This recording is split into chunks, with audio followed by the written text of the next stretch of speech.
इसे विकिपीडिया ने प्रकाशित किया है। तलत महमूद एक भारतीय गायक तथा अभिनेता थे। अपनी थरथराती आवाज से मशहूर उनको गजल की दुनिया का राजा भी कहा जाता था। बचपन। उनका जन्म 24 फरवरी 1924 को लखनऊ में हुआ था। वे अपनी माता तथा गायक पिता की छठी संतान थे। उनके पिता अपनी आवाज को अल्लाह का दिया गला कहकर अल्लाह को ही समर्पित करने भर की इच्छा रखते थे और केवल नाते कहलाए जाने वाले इस्लामिक धार्मिक गीत गाते थे। बचपन में तलत ने अपने पिता की नकल करने की कोशिश की, जिसका घर में ज्यादा समर्थन नहीं मिला। उनकी एक बुआ उनको सुनती थीं और प्रोत्साहन।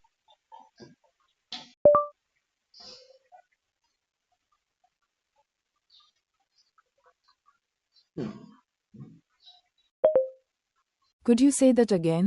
I didn't quite hear you.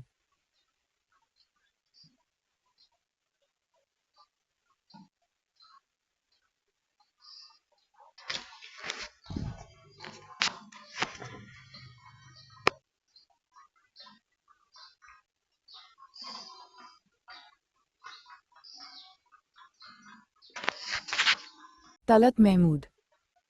इसे विकिपीडिया ने प्रकाशित किया है। तलत महमूद एक भारतीय गायक तथा अभिनेता थे। अपनी थरथराती आवाज से मशहूर उनको गजल की दुनिया का राजा भी कहा जाता था। बचपन। उनका जन्म 24 फरवरी 1924 को लखनऊ में हुआ था। वे अपनी माता तथा गायक पिता की छठी संतान थे।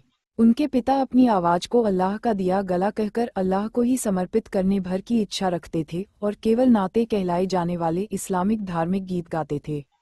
बचपन में तलत ने अपने पिता की नकल करने की कोशिश की, जिसका घर में ज्यादा समर्थन नहीं मिला। उनकी एक बुआ उनको सुनती थीं और प्रोत्साहन देती थीं। उन्होंने ही अपनी जिद पर किशोरवय तलत को संगीत की शिक्षा के लिए मॉरिश कॉलेज में दाखिल भी करवा दिया। 16 साल की उम्र में तलत को कमल दासगुप्ता का गीत सब दिन एक समान नहीं गाने का मौका मिला। ये गीत प्रसारित होने के बाद लखनऊ में बहुत लोकप्रिय हुआ। लगभग एक साल के भीतर प्रसिद्ध संगीत रिकॉर्डिंग कंपनी HMV की टीम कलकत्ता से लखनऊ आई और पहले उनके 2 गाने रिकॉर्ड किए गए। उनके चलने के बाद तलत के 4 और गाने रिकॉर्ड किए गए, जिसमें गज़ल तस्वीर तेरी दिल मेरा बहला न सकेगी भी शामिल थी। ये गज़ल बहुत पसंद की गई और बाद में एक फिल्म में शामिल भी की गई। ख्यातिल अब्दी। दूसरे विश्वयुद्ध के समय उन दिनों में पार्श्व गायन का शुरुआती दौर था। अधिकतर अभिनेता अपने गाने खुद गाते थे। कुंदन लाल सहगल की लोकप्रियता से प्रेरित होकर तलत भी गायक अभिनेता बनने के लिए सन 1944 में कलकत्ता जा पहुंचे, जो उस समय इन गतिविधियों का प्रधान केंद्र था। लगभग उसी समय जब कुंदन लाल सहगल कलकत्ता छोड़कर मुंबई गए थे। कलकत्ता में संघर्ष के बीच तलत की शुरुआत बांग्ला गीत गाने से हुई। रिकॉर्डिंग कंपनी ने गायक के रूप में उनको तपन कुमार नाम से गवाया। तपन कुमार के गाए 100 से ऊपर गीत रिकॉर्डों में आए। न्यू थिएटर्स ने 1945 में बनी राजलक्ष्मी में तलत को नायक गायक बनाया। संगीतकार रॉबिन चटर्जी के निर्देशन में इस फिल्म में उनके गाए जागो मुसाफिर जागो ने भरपूर सराहना बटोरी। उत्साहित होकर वे मुंबई जाकर अनिल विश्वास से मिले। अनिल दा ने ये कहकर लौटा दिया कि अभिनेता बनने के लिए वे बहुत दुबले हैं।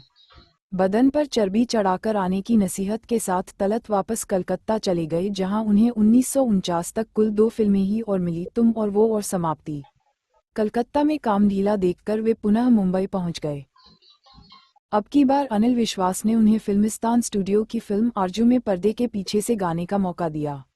दिलीप कुमार के ऊपर फिल्माया गया गीत ऐ दिल मुझे ऐसी जगह ले चल हिट हो गया और तलत की कपकपाती आवाज संगीतकारों की निगाह में जम गई। लगभग इसी समय संगीतकार नौशाद अपने लिए एक चहेते गायक की तलाश में थे। शंकर जयकिशन की फिल्म बरसात के हिट होने की वजह से नौशाद शंकर जयकिशन को संगीत के क्षेत्र में अपना प्रतिद्वंदी मानते थे और गायक मुकेश को शंकर जयकिशन के खेमे का आदमी रफ़ी या मन्ना डे पर तब तक उनकी निगाह गई नहीं थी, अतः तलत को उन्होंने अपने लिए गंवाने की सोची। 1950 में बाबुल के लिए तलत को एक बार फिर दिलीप कुमार के लिए उन्हें गाने का मौका मिला, इस बार नौशाद के हाथों। इसी फिल्म का गीत मिलते ही आंखें दिल हुआ दीवाना किसी का हिट हुआ और तलत महमूद तथा शमशाद बेगम की आवाज पसंद की गई। उसी वर्ष तलत ने विभिन्न संगीतकारों की धुनों पर कुल 16 गाने गाए। उनकी लोकप्रियता बढ़ती ही जा रही थी।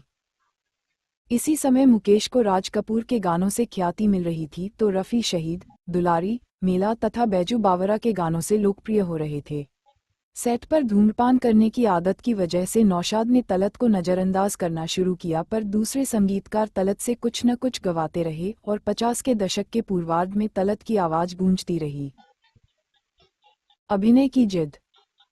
गाने की यह रफ्तार तलत लंबे समय तक इसलिए कायम नहीं रख पाए क्योंकि गायक के रूप में ख्याति से उन्हें तसल्ली नहीं थी और वे स्वयं को एक सफल और स्थापित अभिनेता के रूप में देखना चाहते थे, बावजूद इस हकीकत के कि वे जितने अच्छे गायक थे उतने अच्छे अभिनेता नहीं। पर उनकी आवाज़ की लालसा में उन्हें अभिनय का मौका भी दिया जाने लगा। आराम में वे एक गज़ल, शुक्रिया आए प्यार तेरा, गाते पर्दे पर नजर आए।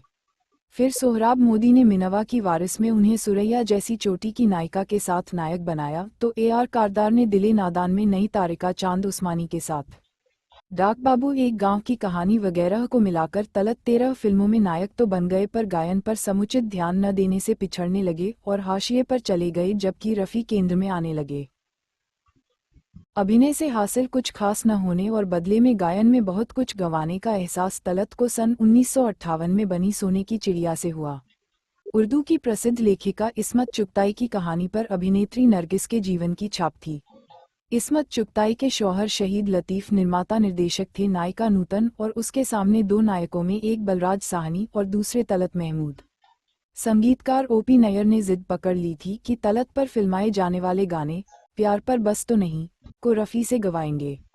अंत में वह गाना तलत स्वयं तभी गा पाए जब उन्होंने फिल्म का काम बीच में ही छोड़ देने की धमकी दी।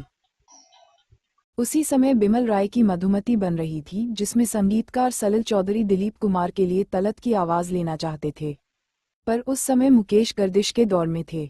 तलत ने सलिल चौधरी से कहा कि वे उनकी बजाय मुकेश को काम दें और मधुमती में मुकेश ने दिलीप कुमार के लिए आखिरी बार गाया। फिल्म संगीत के जानकार मानते हैं कि उनमें संगीत रचना की अद्भुत प्रतिभा थी। गमे आशिकी से कह दो कि धुन उन्होंने पलक झपकते तैयार कर दी थी। अभिनय के चक्कर में पड़ने की बजाय वे संगीतकार बनने की ओर कदम बढ़ाते तो बहुत आगे जाते। गायकी में अवसान। 60 का दशक शुरू होते तक फिल्मों में उनके गाने बहुत कम होने लगे। सुजाता का जलते हैं, जिसके लिए इस वक्त का उनका यादगार गीत है। फिल्मों के लिए आखिरी बार उन्होंने सन 1966 में जहारा में गाया, जिसके संगीतकार मदन मोहन थे। इसके बाद फिल्म संगीत का स्वरूप कुछ इस तरह बदलने लगा था कि उसमें तलत जैसी आवाज़ के लिए कोई गुंजाइश नहीं बची थी। लेकिन तलत के गैर फिल्मी गायन का सिलसिला बराबर चलता रहा और उनके एल्बम निकलते रहे। गज़ल गायकी के तो वे पर्याय ही बन गए थे। उनकी आवाज़ जैसे कुदरत ने गज़ल के लिए ही रची थी। तलत महमूद को सन 1956 में मंच पर कार्यक्रम के लिए दक्षिण अफ्रीका बुलाया गया। इस प्रकार के कार्यक्रम के लिए भारत से किसी फिल्मी कलाकार के जाने का ये पहला अवसर था। तलत महमूद का कार्यक्रम इतना सफल रहा कि दक्षिण अफ्रीका के अनेक नगरों में उनके कुल मिलाकर 22 कार्यक्रम हुए। फिर विदेशों में भारतीय फिल्मी कलाकारों के मंच कार्यक्रमों का सिलसिला चल पड़ा। तलत महमूद इन कार्यक्रमों में लगातार व्यस्त रहे। फिल्मी दुनिया से अवकाश मिलने के बाद तो देश विदेश में आए दिन तलत महमूद नाइट होने लगी। उनकी आमदनी के कारण तलत महमूद को आर्थिक परेशानियों का सामना नहीं करना पड़ा, तथापि फिल्मों में गाने से दूर हो जाने का मलाल उन्हें बराबर सालता रहा, उस समय तक कि जब तक पक्षाघात के कारण वे गाने में असमर्थ नहीं हो गए। तथापि उनके फिल्मी और गैर फिल्मी गानों के सुनने वालों की तादाद या उत्साह में कमी नहीं हुई। 200 फिल्मों में उनके लगभग 500 और कोई 250 गैर फिल्मी गाने हैं। 1962 में उन्होंने पाकिस्तानी फिल्म चिराग जलता रहा संगीतकार निहाल मोहम्मद के लिए 2 गाने गाए। निधन। 9 मई 1998 को तलत महमूद अपनी नश्वर काया छोड़कर चले गए।